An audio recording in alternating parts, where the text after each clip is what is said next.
Assalamualaikum warahmatullahi wabarakatuh. Perkenalkan, saya Anastasia Citra Ayu Puspitasari dari DP 19 Exploration A.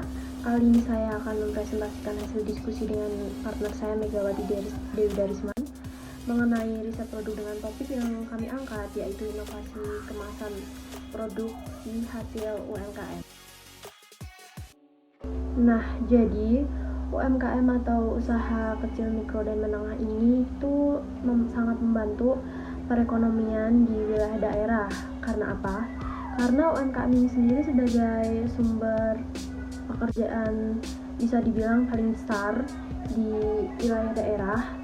Oleh karena itu, UMKM ini memiliki peran yang sangat besar terhadap perkembangan dan pertumbuhan ekonomi di wilayah daerah jika dibandingkan dengan usaha besar lainnya, baik di negara maju maupun di negara berkembang. Nah, atas dasar tersebut, kami akan mencoba melakukan riset lebih lanjut terhadap produk UMKM ini sendiri.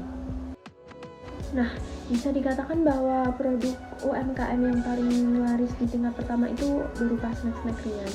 Tetapi, sebagian besar dari mereka itu memiliki kemasan yang membosankan dan kurang menarik, sehingga tidak dapat bersaing dengan hasil-hasil produksi dari pabrik besar. Maka dari itu diperlukan sebuah inovasi yang ditujukan untuk kemasan produk snack UMKM ini agar tidak kalah saing dengan produk-produk dari pabrik yang lebih besar. Nah, jadi yang selanjutnya yaitu priority goal and target atau tujuan serta untuk ukuran capaian.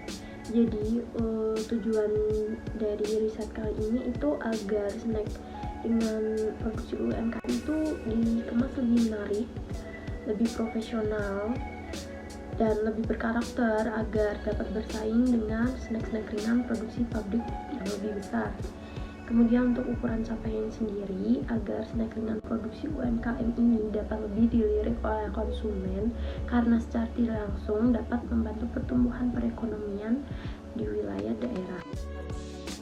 Nah, untuk teknis pelaksanaannya sendiri, yang pertama kita ada empathize, yaitu dengan mencari permasalahan yang ingin dipecahkan secara langsung, baik itu di pasar, di tempat produksi UMKM itu sendiri, ataupun langsung dari konsumen dengan melalui wawancara.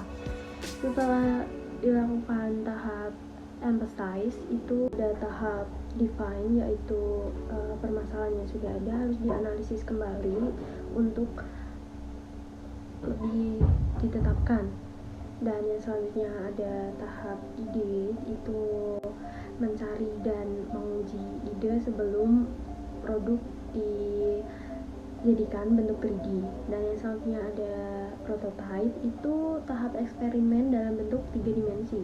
Yang terakhir itu ada tes pasar, di mana digunakan untuk melihat reaksi masyarakat pada produk yang telah dievaluasi, juga dari pre-image sampai dengan image konkretnya.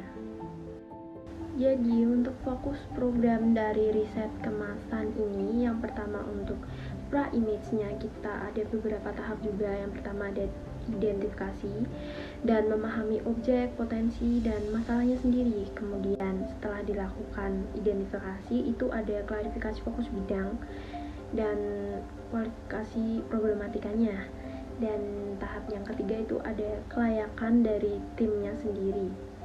Untuk tahap perancangannya, kita ada beberapa yang harus dilakukan juga. Yang pertama ada brainstorming dan mind mapping, dan ada visualisasi produk. Dan yang terakhir ada image concrete, itu sudah merupakan tahap akhir. Jadi ada eksekusi desain, prototyping, serta tes pasar itu sendiri. Selanjutnya di sini saya akan membahas mengenai diagram flow-nya.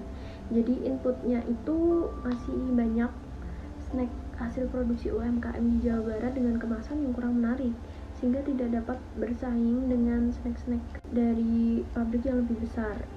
Kemudian kita proses lagi dengan mencari dan menetapkan masalah, yaitu di atas, karena kemasannya kurang menarik.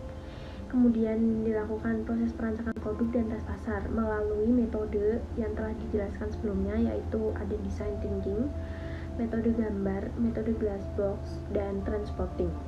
Kemudian setelah dilakukan beberapa tahap tersebut, kita melakukan evaluasi. Nah, evaluasi sendiri itu dilakukan dengan mencari feedback dari para pengusaha atau pelaku UMKM di Jawa Barat.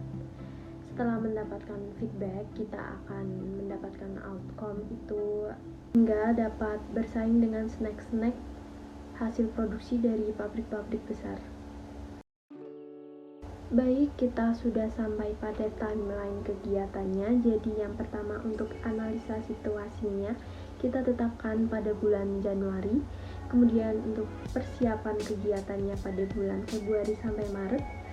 Yang ketiga, ada pelaksanaan kegiatannya itu mulai dari bulan April sampai Juli. Dan yang keempat, ada evaluasi kegiatannya pada bulan Agustus. Yang terakhir, penulisan laporannya dilakukan pada bulan September.